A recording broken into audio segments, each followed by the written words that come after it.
ህዳር 30 ዕለተ ማክሰኞ የማለዳ ጸሎት። እግዚአብሔር ሆይ ስለዚህ ቀንና ስለዚህ ሰዓት እናመሰግንሃለን። አብረህን ስለነበርክ ስለ ሙሉ ነገሩ እናመሰግንሃለን። እግዚአብሔር ሆይ ቸርነትና ምሕረትህ በዝቶልን በክንፍ ተጋርደን እግዚአብሔር ሆይ እዚህ ስለደረስን እናመሰግንሃለን። ያንተ አባትነት፣ ያንተ ቸርነት፣ ያንተ ኤልሻዳይነት ከለላ ሆኖን እግዚአብሔር በዚህ ደርሰናልና ስለዚህ እናመሰግናለን። ኃይል በላያችን ላይ ስለተቀመጠ፣ መንፈስ በላያችን ላይ ስለተቀመጠ የማይቻለው ወደ መቻል የሚያደርግ ያንተ መንፈስ ላያችን ላይ ስላለ እናመሰግናለን።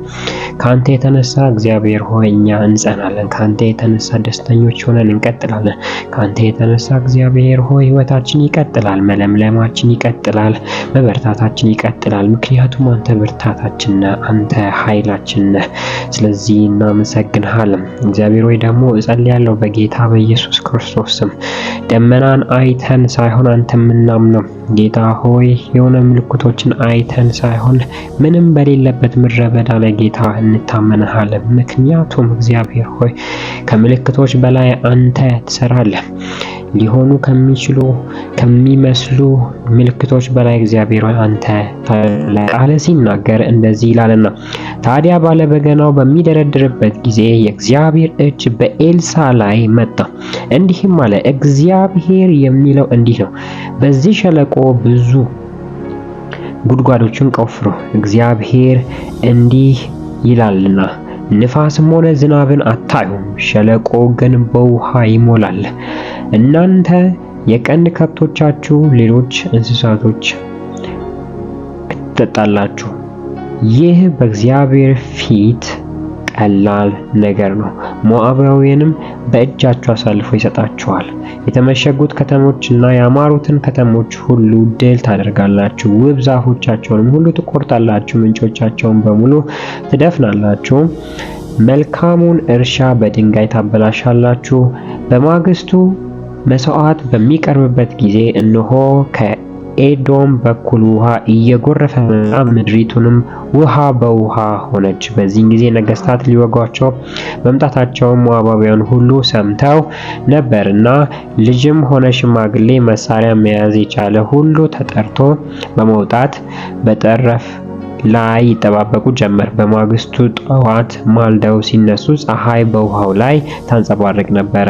ማዶ ላሉት ሞዓባውያን ውሃው እንደ ደም ቀልቶ ታያቸው። ስለዚህ ያ እኮ ደም ነው ያለ ጥርጥር ነገስታት እርስ በእርሳቸው ተዋግተው ተራድተዋል።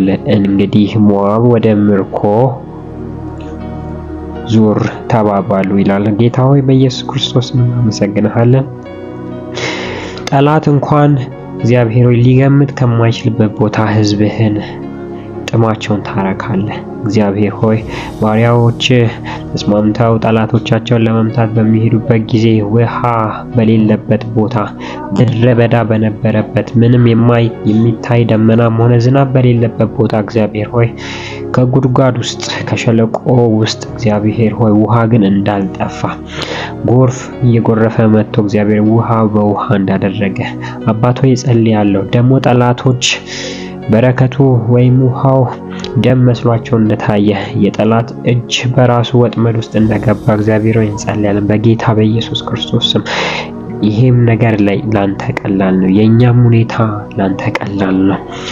ባሪያ እንደተናገረው ቀላል ይሆናል። የኛም ነገር ያን ያህል የሚከብድ አይደለም ጌታ ሆይ። ስለዚህ እግዚአብሔር በኢየሱስ ክርስቶስ ስም እንጸልያለን ቃልህ በህይወታችን እንዲለቀቅ ጌታ እግዚአብሔር ሆይ ለኛ የከበደ ነገር እኛ ከየት ወዴት ከየቱ ጋር አምጥተን ከየቱ ጋር የቱን አገናኝተን እንደሚሆን በማናቅበት ሁኔታ ውስጥ እግዚአብሔር ሆይ ቃልህ በኢየሱስ ክርስቶስ ስም ኃይል ሆኖ ቃል እግዚአብሔር ሆይ ጥምን የሚያረካ ሆኖ በኢየሱስ ክርስቶስ ወደ ህይወታችን እንዲመጣ እጸልያለሁ። ጌታ እግዚአብሔር ሆይ ደግሞ እጸልያለሁ በተለያዩ ህይወት ውስጥ ያሉ ወጣቶች እግዚአብሔር ሆይ ነገሮችን ለመጀመር የነገርካቸው በህይወታቸው ዓላማ እንዳለ የነገርካቸው ነገር ግን ከየት ወዴት ሚታይ ነገር በሌለበት ቃል የገባህላችሁ ሰዎች እግዚአብሔር በኢየሱስ ክርስቶስ ስም በዚህን ሰዓት ያንን የተናገርከውን የሚያደርግ ያንተ መንፈስ ጌታ ሆይ፣ ያንተ እጅ እግዚአብሔር ሆይ፣ የእግዚአብሔር እጅ በኤልሳ ላይ መጣ እንደሚለው በጌታ በኢየሱስ ክርስቶስም ጌታ ሆይ ያንተ እጅ በእነሱ ላይ እንዲመጣ፣ እነሱ በከበዳቸው ነገር ላይ ደግሞ ቀላል እንዲሆንላቸው ጌታ እግዚአብሔር ደመናን አታዩም፣ ዝናብንም ንፋስ ምንም አታዩም፣ ነገር ግን ይሄ ሸለቆ ውሃን ይሞላል እንዳለ ጌታ እግዚአብሔር ያለ ምልክት ታላቅ ነገር ታደርጋለህና ለነዚህ ወጣቶች እግዚአብሔር የእግዚአብሔር እጅ በላያቸው ላይ ይምጣ። ያንተ እጅ በላያቸው ላይ ይሁን።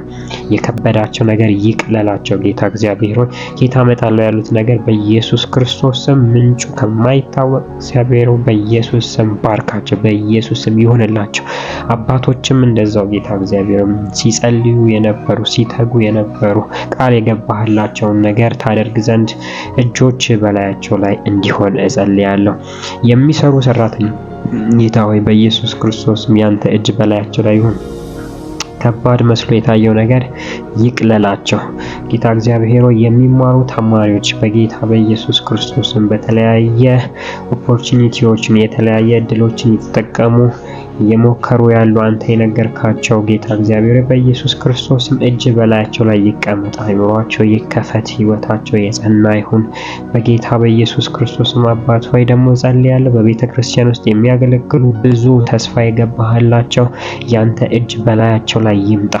የማይቻለውን ነገር ወደ መኖር የሚያመጣ ያንተ እጅ፣ ከባድ የሆነውን ነገር የሚያቀል ያንተ እጅ በላያቸው ላይ ይቀመጥ፣ በላያቸው ላይ ይቀመጥ በኢየሱስ ስም።